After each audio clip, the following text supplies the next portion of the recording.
Welcome to the Papyrus Television Nigeria News Update. Here are today's headlines. Public institutions shut for holiday observance. PDP crisis deepens as Makinde withdraws honor from Wike. ADC leadership crisis escalates to court. Fuel shortage concern rise amid supply crisis. Plateau attack sparks new alarm. Hospital tragedy under probe in Kebbi. UK to deport failed asylum seekers and criminals to Nigeria. NELFUND interest-free loan program reduces student dropouts. Benue state government intensifies security efforts amid rising violence. Heavy first rains displace residents and damage Otukpo infrastructure. Now the news in details.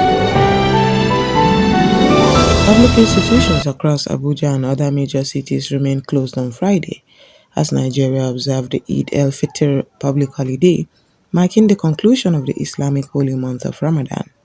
The federal government, through the Minister of Interior Olubunmi Tunji-Ojo, officially declared the day a public holiday. The announcement was confirmed in a statement issued by the Permanent Secretary of the Ministry of Interior, Magdalena Jani. The government congratulated the Muslim community on completing the Ramadan fast and urged citizens to reflect on discipline, sacrifice, compassion, and national unity. Key districts in Abuja, including the Central Business District, Wuse, Maitama, and Garki, recorded minimal official and commercial activity. Federal ministries, departments, and agencies remained closed, while corporate offices, educational institutions, and financial institutions suspended operations. Major banking halls were closed though digital services and automated teller machines continued to function. At Nnamdi Azikiwe International Airport, operations proceeded as travelers journeyed to celebrate the holiday with family. Airline operators reported steady passenger movement, with authorities maintaining routine schedules. Security presence remained robust across the Federal Capital Territory, with Nigeria Police Force and Federal Road Safety Corps officers deployed to major roads, prayer grounds, and public spaces. In other parts of Nigeria, including Kano, Sokoto, Kaduna, and Lagos, large congregational prayers were held.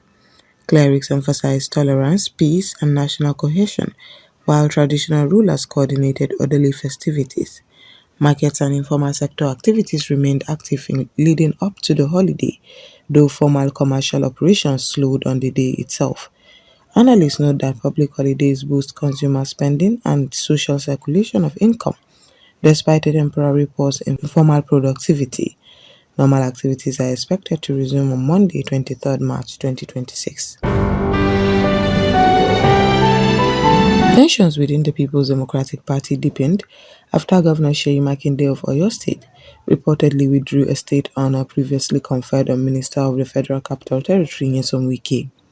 The award had recognized Wike's contributions during his tenure as Governor of Rivers State. Sources indicate the withdrawal reflects frustrations with Wike's perceived alignment with ruling All Progressives Congress, administration led by Bola Ahmed Tinubu. Analysts say the incident underscores broader challenges of party cohesion, leadership legitimacy, and ideological alignment. Unresolved disputes from the 2023 general elections continue to fuel tensions, and efforts by party reconciliation committees have so far yielded limited results. Observers warn that prolonged internal conflict could weaken the PDP's credibility and electoral performance. The African Democratic Congress leadership dispute has reached the courts as rival factions filed suits over alleged irregularities in party primaries and control of party structures. Disputes focus on claims of delegate intimidation, exclusion of party executives, and manipulation of candidate selection process. At least 3 separate cases have been filed in Abuja and Lagos courts, seeking validation of leadership claims and injunctions barring rival factions from controlling party offices and resources. Analysts warn that prolonged litigation may delay candidate selection and affect opposition strategies ahead of the 2027 general elections. Party leaders have urged reconciliation, though both sides remain entrenched. Lawmakers and petroleum industry stakeholders have warned of a potential nationwide fuel shortage due to delays in imports, depot maintenance, and logistical bottlenecks. Members of the House of Representatives and Senate committees on petroleum resources highlighted risk of long queues at filling stations, prices increase and socio-economic disruptions. Honorable Babajide Omoworere called on the federal government and marketers to stabilize supply, while Senator Ifeanyi Okoro cited bottlenecks along critical supply routes to Lagos, Port Harcourt and Kano. Fuel marketers reported rationing at some urban stations. The Nigerian National Petroleum Corporation and Department of Petroleum Resources confirmed contingency measures, including expedited shipments and reinforced distribution networks.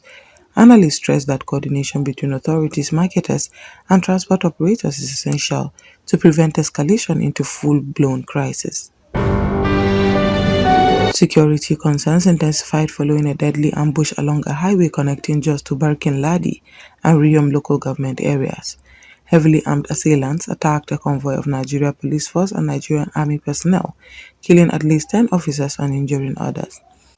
Governor Caleb Mutfwang condemned the attack, pledging strengthened collaboration between federal and state agencies.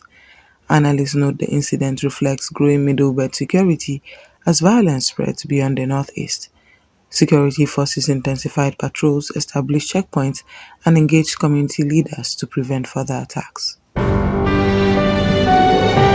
Authorities launched investigations following the deaths of several children at Sayahaya Memorial Hospital between 16th and 9th March 2026.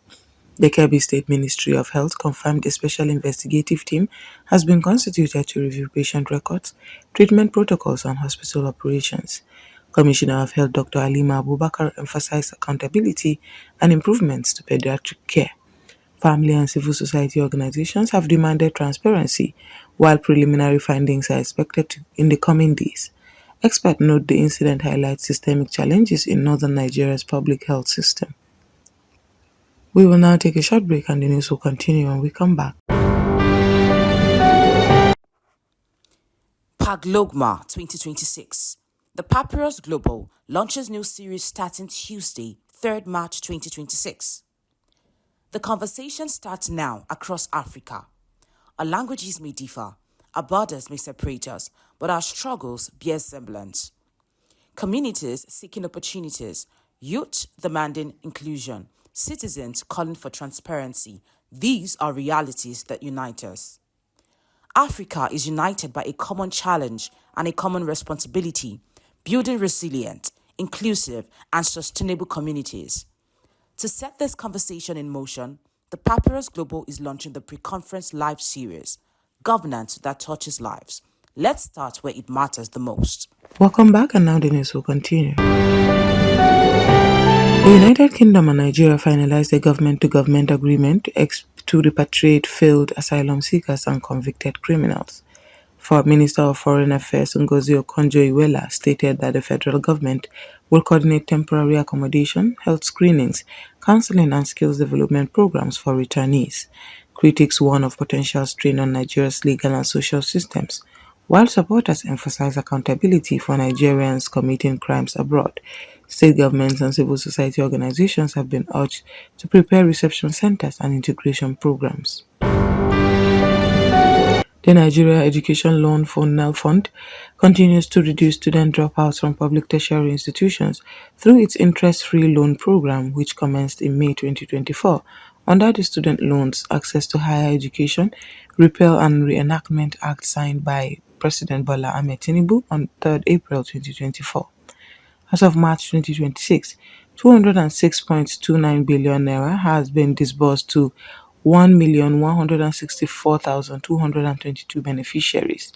Tuition fees and upkeep allowances cover living expenses for students across federal institutions, polytechnics, and colleges of education nationwide. Managing Director Akintunde Sawyer stated repayment begins 2 years after NYSC and is contingent on employment with no interest applied. Students report uninterrupted studies and reduced financial stress. Governor Hyacinth Alia announced intensified security operations following recent violent incidents. Additional personnel have been deployed, intelligence gathering enhanced, and coordination with federal agencies strengthened. Attacks in Kwande, Guma, Logo, and Agatu local government areas resulted in approximately 20 deaths and several missing persons. Initiatives such as the Agro Benue Industrial Hub and Livelihood Projects aim to support affected communities and strengthen resilience amid security challenges. The first heavy rains of the 2026 season caused widespread damage across Otukpo local government area, displacing residents, destroying homes and businesses, and disrupting essential services. Communities affected including Asa Axis, Igbano Maji, Ipu Road, and Otia. Mayor Chief Aloga Ogbogo and traditional leader Aga Baidu Elaigu Odogbo Agbaji John called for federal and state intervention. Local volunteers and faith-based organizations provided temporary shelter and food distribution. Students at Jesus College returned to damaged classrooms. Analysts highlight challenges posed by increasingly intense seasonal rains on infrastructure and disaster preparedness. We have come to the end of the national news broadcast. Here is a recap of the headlines. Public institutions shut for holiday observance. PDP crisis deepens as Makinde withdraws honor from Wike. ADC leadership crisis escalates to court. Fuel shortage concerns rise amid supply crisis. Plateau attacks sparks new alarm. Hospital tragedy under probe in Kebbi. UK to deport failed asylum seekers and criminals to Nigeria. NELFUND interest-free loan program reduces student dropouts. Benue state government intensifies security efforts amid rising violence. Heavy first rains displaced residents and damage Otukpo infrastructure. For continuing coverage, expert analysis and live updates, stay connected with the Papyrus Global Television. Visit papyrusdaily.com for breaking news. I am your host, Christiana Babayo. Thanks for joining us. On behalf of the entire newsroom and production team, have a safe and lovely evening.